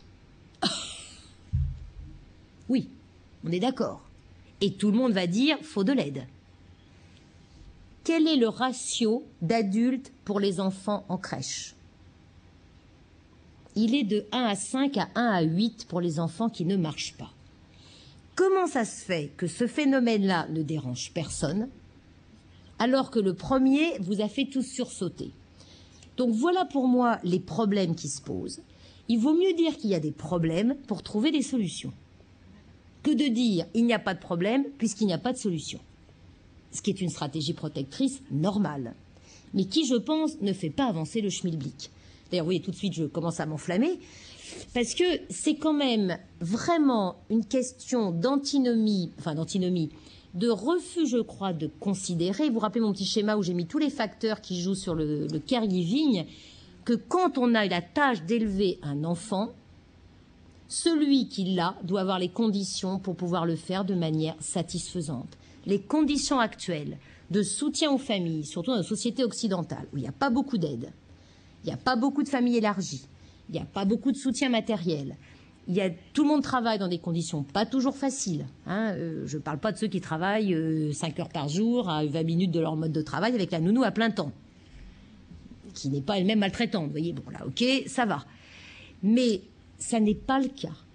Et quand on voit l'épuisement de ceux qui ont en tâche de s'occuper d'un bébé, où vous êtes de garde 24 heures sur 24, 7 jours sur 7, et vous ne pouvez jamais décrocher le bip, je pense qu'il y a un vrai problème à dire. Tant mieux le travail féminin, tant mieux qu'il y ait de choix, mais prenons en compte aussi les besoins des bébés. Et ce que les parents savent, combien de parents disent, parce qu'il va falloir que je reprenne trop vite le travail, je préfère alors ils disent pas m'attacher à mon bébé, parce que sinon ça va être trop intolérable. Quel dommage. Donc c'était ça un petit peu que je voulais, de manière schématique, dire à nos pouvoirs politiques. Je vois qu'il y a des mamans et des papas qui se sont retrouvés. Voilà. Il y a encore une question ici et une là-bas, et voilà, 3, et on arrêtera pour ce soir. Est-ce que vous pourriez nous donner quelques exemples d'application de ces théories en France, néanmoins, actuellement? C'est-à-dire, vous voulez comment? Il n'y a pas beaucoup de monde en France encore qui connaît cette théorie. Ce qu'on voit, c'est que ça se développe. On n'est pas beaucoup à la connaître vraiment de manière approfondie. On a mis 10 ans pour arriver à la maîtriser. Pour vous donner un exemple pour la complexité, parce qu'elle commence juste à être autorisée, mais c'est vrai qu'actuellement, pour un peu la faire passer, on la met à la sauce analogique. Et on dit, mais finalement, c'est comme la psychanalyse. Ce qui ne sert à rien. Enfin, c'est autre chose, c'est une théorie d'une complexité extraordinaire. Quand les étudiants sortent du diplôme universitaire où il y a 116 heures de cours, non-stop, ils disent, on est révolutionné, mais on se sent tout seul et on n'est encore pas capable de l'appliquer parce que ça fait une trop grande révolution. Donc c'est vrai qu'actuellement, il n'y a pas encore beaucoup de gens qui l'appliquent. Il y a de plus en plus de gens qui ont envie de se familiariser, de la connaître de manière approfondie. Il y a eu des congrès pour les professionnels qui ont essayé de divulguer les choses. Il y a beaucoup de formations qui sont demandées. Là, par exemple, les Médecins du Monde me demandent d'intervenir plusieurs fois par an pour former les bénévoles qui font les accompagnements aux besoins d'attachement. C'est en train en ce moment d'introduire, mais on sent qu'il y a un manque. Parce que les applications sont assez fascinantes. Elles sont bien sûr fascinantes dans le domaine de la petite enfance, ça c'est sûr. Mais dans le domaine, par exemple, de toute la théorisation des facteurs non spécifiques, des psychothérapies, de toute la demande de la relation d'aide, par exemple, de l'alliance thérapeutique. Elles sont capitales pour aider à prendre des décisions pour tous les domaines de la protection de l'enfance, pour le domaine des gardes alternées et des divorces. Elles sont capitales pour comprendre des facteurs par exemple pour les personnes âgées. Il y a tout un circuit en ce moment de développement, puisque c'est une théorie tout active tout au long de la vie. Donc sur la personne âgée et de révolutionner la pratique des soins aux personnes âgées. C'est bouleversant dans les soins palliatifs. etc. Mais c'est vrai qu'en France, vous soulignez le problème, elle est juste en train de commencer, alors que dans les autres pays du monde entier, hein, pas que les Américains, on a 30 ans de retard. Donc c'est pour ça d'ailleurs dans la bibliographie sur le site, on m'avait demandé de donner quelques livres à la fois anglais et français, pour ceux que ça intéresse, qui permet justement de beaucoup réfléchir sur les approches. En particulier, ça vous avez entendu, peut-être parce que je travaille beaucoup avec les parents et les jeunes enfants.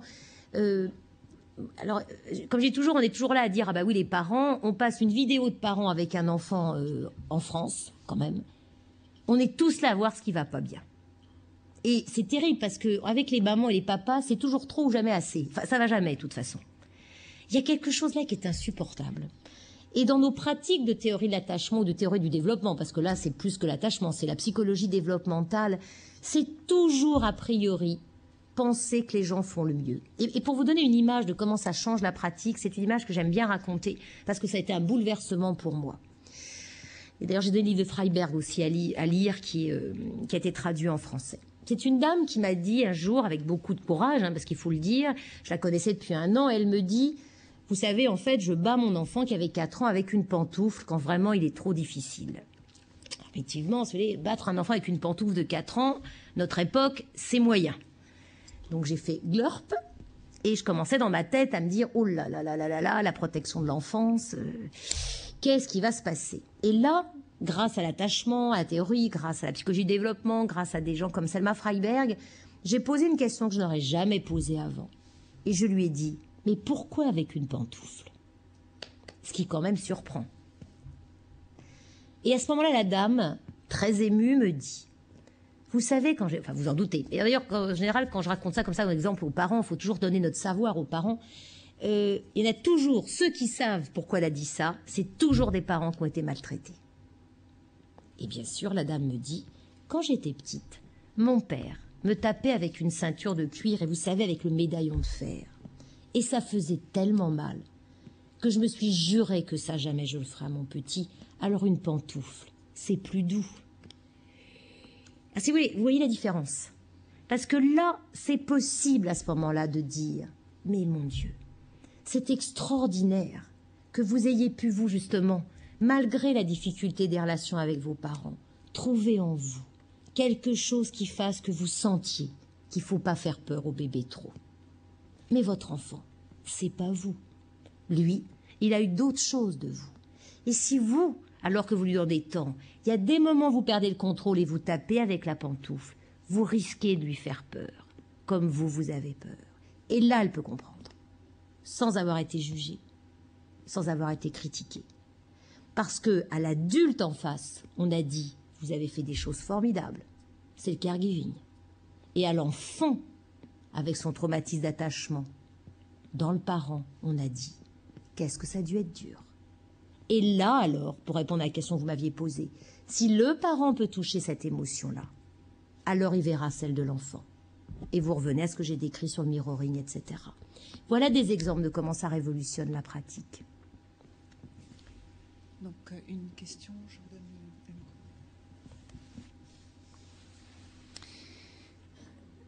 Bonsoir, donc c'est très intéressant, mais c'est vrai que ça va un petit peu vite.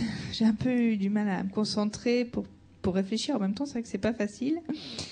J'aurais une question par rapport à l'attachement. Quelle est la différence entre l'attachement et l'affection? Et puis, attendez, encore une deuxième question. L'attachement plus l'affection, tout ce qui est affectif, est-ce que ça donne... ça nous donne confiance en nous après, quand on grandit? Une estime de soi aussi, est-ce que ça permet ça? Est-ce que si on a ces deux choses-là, l'attachement et... Est-ce que ça nous donne notre confiance et une sécurité pour plus tard? Alors, tout à fait, vous aviez attachement et affection. Affection, c'est l'amour. Ça, c'est un phénomène à définir extrêmement compliqué.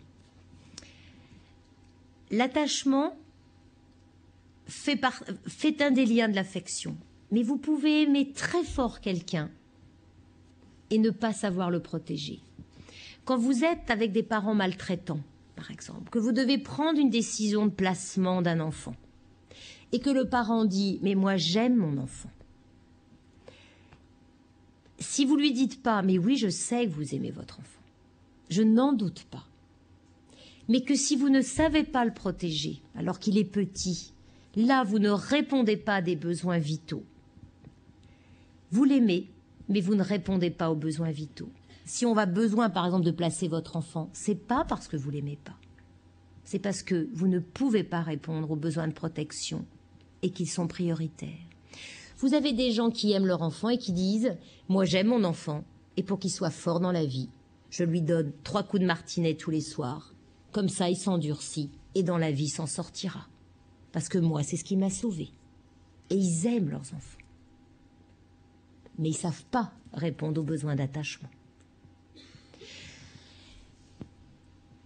Par contre, répondre aux besoins d'attachement peut être tout à fait possible, même si vous n'aimez pas quelqu'un. Je vous donne un exemple. Vous avez un collègue de travail, c'est indifférent. Bonjour, bonsoir. Et puis, ce jour-là, il a une sacrée tête. Et il vous dit, oh là, ça n'a pas l'air d'aller. Et il vous dit, je sais pas moi, je viens de perdre ma sœur, je viens de perdre ma maman. Il est très triste. Vous allez avoir quelque chose qui va faire, oh. Si vous allez lui parler, peut-être le toucher, se rapprocher, que vous n'auriez jamais fait d'habitude.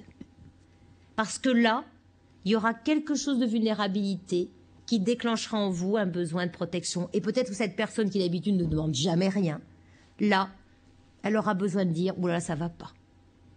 Il n'y a pas d'affection. Par contre, dans les relations parents-enfants, il y a d'habitude de l'attachement du côté du bébé, du caregiving, du côté du parent, parce que l'attachement, c'est du côté de l'enfant vers l'adulte. Ça, c'est vraiment une idée importante. L'attachement, c'est je cherche la sécurité. Répondre aux besoins d'attachement, c'est j'aime et je sais protéger. Alors après, peut-être pour terminer, l'estime de soi. Vous avez vu d'ailleurs tout à l'heure, on avait évoqué l'idée, l'estime de soi. Il y a plusieurs composantes dans l'estime de soi. Il y a une composante, il y en a plusieurs, et vous d'ailleurs une que je vais rajouter grâce à votre intervention. Il y en a une qui est, je sais ce que je peux faire par moi-même. Je sais que je peux gagner des challenges. C'est des systèmes de maîtrise, coping, etc. Je sais ce que je peux faire. Très important pour l'estime de soi. Il y a le fait, et là je crois qu'on reviendra à l'affection, j'ai été quelqu'un de spécial et unique pour quelqu'un d'autre. Vital. Si dans votre vie, vous avez eu l'impression que pour au moins une personne, vous avez été quelqu'un d'unique et spécial, c'est bon pour l'estime de soi. Mais la question, avez-vous eu l'impression que vous avez été unique et spécial parce que vous étiez vous-même, avec votre vulnérabilité, votre impuissance, ce qui ne va pas, ou quelqu'un de spécial parce que vous deviez toujours être formidable? Et est-ce que vous voyez que là, il va y avoir bien une nouvelle nuance. Donc, il y a la 3e nuance de l'estime de soi. J'ai toujours eu l'impression que même en situation de détresse, pour les gens importants pour moi, j'avais de la valeur et j'étais digne d'amour. Ça, c'est aussi une nuance de l'estime de soi.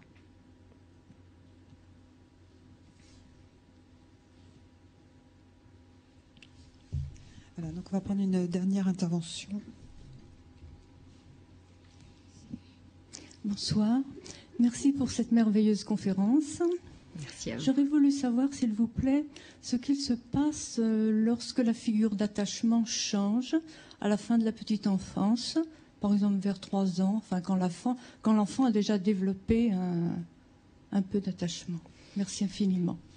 Eh bien là, vous soulevez le problème terrible des pertes des figures d'attachement. Et Bowlby, rappelons-le, est le premier professionnel qui s'est intéressé au deuil des enfants, par exemple. Sujet jusque-là absolument tabou. C'est Bowlby qui s'est intéressé au drame, et il disait quelque chose d'assez bouleversant. Il disait « Le drame pour les enfants de perdre leur figure d'attachement ». Ce drame, tout le monde le subodorait depuis la Deuxième Guerre mondiale. Et en particulier parce qu'à la Deuxième Guerre mondiale, il n'y avait jamais eu encore dans l'espèce humaine des phénomènes sociologiques où tant d'enfants aient été séparés de leurs parents en Angleterre, surtout. Nous, en France, on n'a pas connu la même chose. Il y a eu la Shoah, mais c'est autre chose. en France, et Anna Freud disait « Quelle catastrophe qu'on ait pu faire vivre des choses comme ça aux enfants ». Mais Bowlby a été le premier à travailler sur la rupture des liens d'attachement. Il savait de quoi il parlait d'ailleurs, vu que sa maman s'occupait pas trop de lui, et il avait été élevé par une nounou qui est partie à 4 ans. Et puis à 7 ans, comme en Angleterre à cette époque, il est allé en internat. Donc lui savait ce que c'était. Et là, c'est le problème de la perte de la figure d'attachement, qui peut être une catastrophe. Surtout lorsqu'elle n'est pas accompagnée par les autres, par ceux qui restent. Une figure d'attachement n'est pas remplaçable. On peut en créer d'autres. Excusez-moi, dans l'exposé, on en crée tout au long de notre vie. Mais elle n'efface pas. Ce sont d'autres. Par contre, et la théorie d'attachement sensibilise énormément aux continuités relationnelles. Quand des parents vous racontent qu'il y a une nounou qui s'occupait de l'enfant à 3 ans, puis après ils l'ont viré, c'est une catastrophe pour l'enfant. Surtout si les parents ne s'occupent pas de l'enfant. Et c'est important de sensibiliser à cela. Les deuils, alors là c'est encore plus une catastrophe, puisqu'en général, s'il y a la perte d'une figure d'attachement, si c'est un parent, l'autre parent est endeuillé. On perd 2. Et on sait que perdre une figure d'attachement principale, enfin en tout cas dans les parents, ceux qui élèvent, ou la nounou, avant 11 ans, et quand même, enfin je ne vais pas dire une catastrophe, parce que s'il y en a ici qui ont perdu, c'est une catastrophe. Mais tous les enfants survivent. La question c'est, est-ce que l'environnement va pouvoir aider l'enfant à survivre le mieux possible? Mais il y a une stratégie très simple pour survivre. Vous effacez tous les souvenirs avant. Et il n'y a pas de problème. Mais ce sont des facteurs de vulnérabilité. Et nous devons être très attentifs. Actuellement, par exemple, il y a un livre magnifique d'Alicia Lieberman qui a été, mais qui n'est pas traduit encore en français. On se bat pour qu'il soit traduit sur le deuil précoce des enfants. Comment aider un enfant à traverser ces épreuves pour que ce soit une épreuve, mais que ce soit plus un traumatisme. Mais vous avez soulevé là une question capitale. Merci beaucoup. On va s'arrêter là pour ce soir. Merci beaucoup Nicole Guednet pour cette conférence. Merci de votre attention.